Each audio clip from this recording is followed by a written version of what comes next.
राम मंदिर चढ़ावा चोरी के मुद्दे पर संघ ने अपनी चुप्पी तोड़ी, अपनी नाराजगी खोलकर दिखाई और किसी को भी न बख्शने कड़ी कार्रवाई की बात की। लेकिन साथ ही साथ उन्होंने यह भी कहा कि हिंदुओं को धैर्य रखना है और सावधान रहना है, षड्यंत्र को विफल करने के लिए आगाह करने को कहा। यानी कि सीधे सीधे अगर समझा जाए आसान भाषा में कि जो भी इस मौके का फायदा उठाकर राजनीति कर रहे हैं, दरअसल उनसे सावधान रहना है। जो मलाइन करने की कोशिश कर रहे हैं उनसे सावधान रहना है। तो ऐसे में भला अखिलेश कहां चुप रहने वाले थे।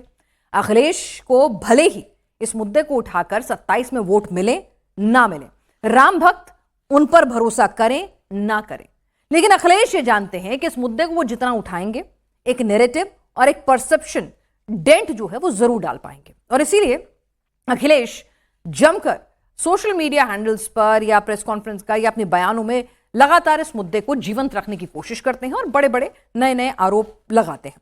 जो हालिया उनका अभी कुछ घंटे पहले का ट्वीट है उसमें उन्होंने कहा, जो शब्द लिखे हैं उन्होंने, षड्यंत्रजीवी, सुरंगजीवी, साजिश, इन तमाम शब्दों का उन्होंने प्रयोग किया है। एक बार फिर से वो फ्रंट फुट पर बैटिंग करने की कोशिश कर रहे हैं। उधर रामधन पर डाका डालने वालों की अब एक परत खुल रही है। एसआईटी की जांच का जो सेकेंड राउंड है वो पूरा हुआ है। कानून का शिकंजा हर दिन और ज्यादा कसता जा रहा है। जिस चढ़ावे को श्रद्धालुओं ने आस्था समझकर अर्पित किया था, उसे कुछ लोगों ने अपनी कमाई का जो जरिया बनाया था, उस पर कड़ी कार्रवाई हो रही है। वही पैसा उनके लिए सबसे बड़ा सबूत बन रहा है। जेल में बंद आरोपी एक एक करके रिमांड पर लिए जा रहे हैं, उनसे पूछताछ हो रही है, नए खुलासे मिल रहे हैं, जो ट्रेल मिल रही है, रिकवरी की जा रही है। चोरी कैसे होती थी, पैसा कहां बांटा जाता था, किसे कितना हिस्सा मिलता था और चोरी के पैसों से कितनी संपत्तियां खरीदी गई हैं। जांच में सामने आया है कि आरोपियों ने 14 कोसी परिक्रमा मार्ग के सुनसान इलाके को अपना डिस्ट्रीब्यूशन पॉइंट बना रखा था। मंदिर से पैसा निकालने के बाद यही नोटों का बंटवारा होता था और अगली चोरी की साजिश भी रची जाती थी।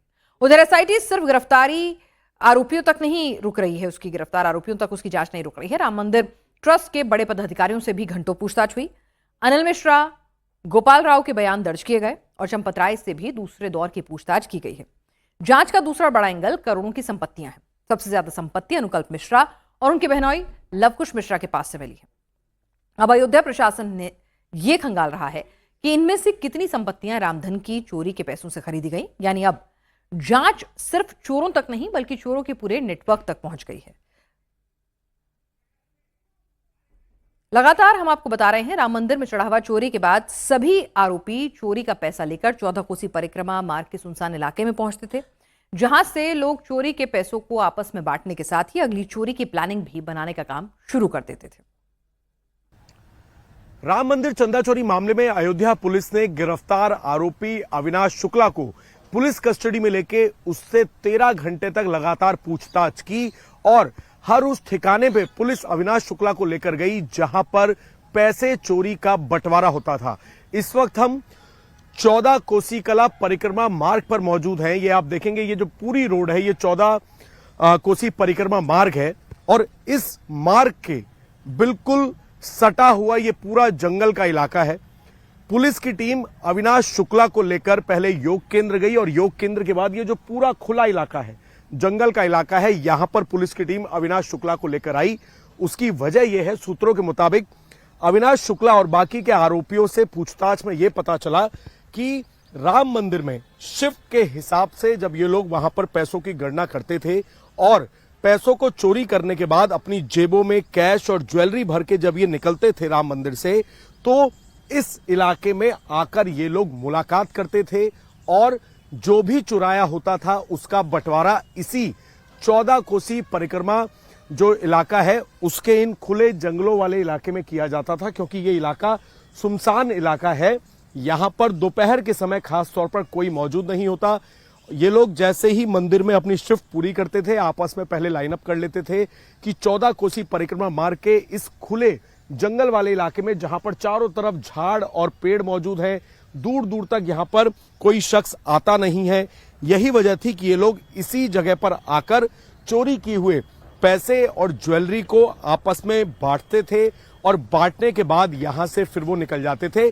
डेली रूटीन इस तरीके का होता था।